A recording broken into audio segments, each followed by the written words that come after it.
Anda sulit memulai tugas, sulit mengatur waktu, dan mudah teralihkan.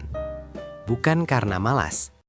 Kita mencari asupan dopamin berubah dari bermain lari-larian menjadi scrolling media sosial atau berganti-ganti hobi. Para ahli menyebutnya sebagai restlessness internal atau kegelisahan batin. Pernahkah Anda merasa bahwa ADHD Anda berubah seiring waktu?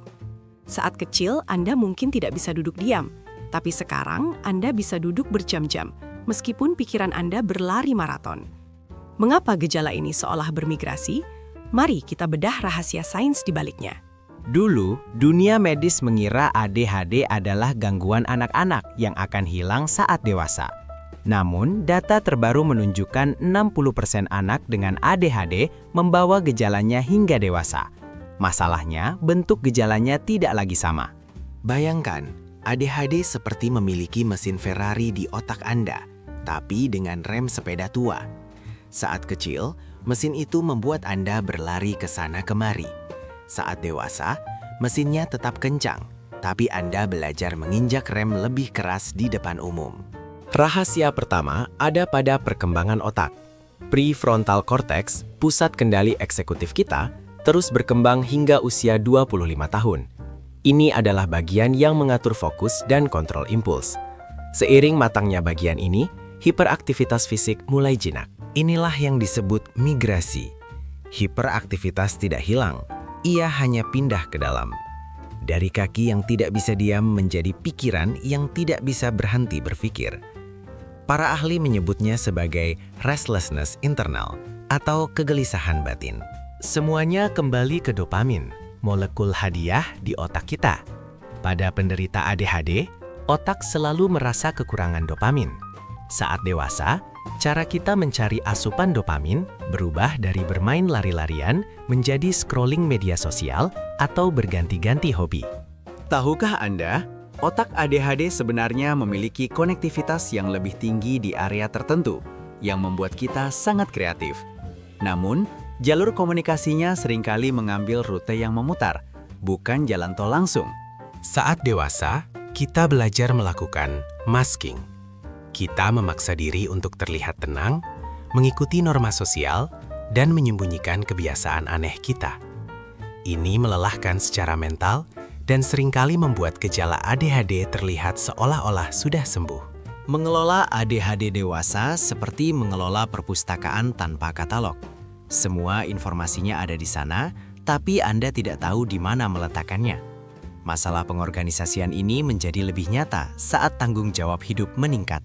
Inilah inti dari migrasi tersebut, disfungsi eksekutif.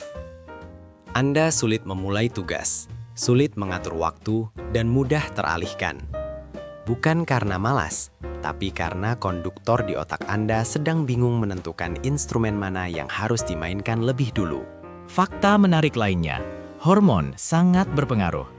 Perubahan kadar estrogen pada wanita atau testosteron pada pria seiring bertambahnya usia dapat memperparah atau mengubah cara gejala ADHD muncul secara drastis.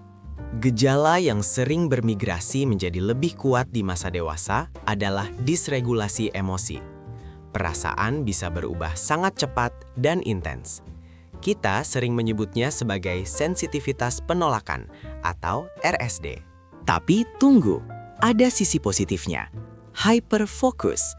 Saat kita menemukan sesuatu yang menarik, kita bisa bekerja 10 kali lebih cepat dari orang normal. Migrasi gejala ini membuat orang dewasa ADHD seringkali menjadi ahli yang sangat mendalam di bidang tertentu. Karena gejalanya sudah bermigrasi menjadi masalah internal, banyak orang dewasa salah didiagnosis menderita kecemasan atau depresi. Padahal, akar masalahnya adalah ADHD yang tidak tertangani sejak kecil. Bagaimana cara mengatasinya? Kita harus melakukan eksternalisasi fungsi otak. Gunakan aplikasi, alarm, dan catatan fisik. Jika otak kita tidak bisa mengingatnya, biarkan lingkungan kita yang mengingatnya untuk kita. Jangan remehkan hal dasar. Tidur dan nutrisi adalah bahan bakar dopamin.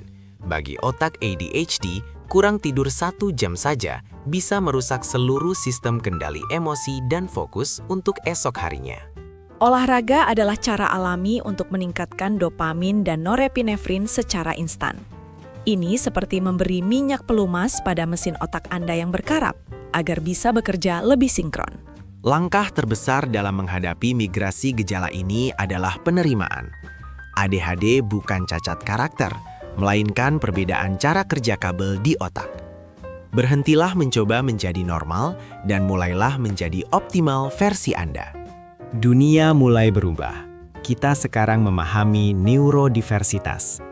Gejala yang bermigrasi ini, jika dikelola dengan benar, bisa menjadi kekuatan super untuk inovasi dan kreativitas yang tidak dimiliki orang lain. Jadi, apakah Anda merasakan migrasi ini dalam hidup Anda? Bagikan pengalaman kalian di kolom komentar agar kita bisa belajar bersama. Jangan lupa subscribe untuk rahasia sains menarik lainnya. Saya Aris, tetaplah penasaran.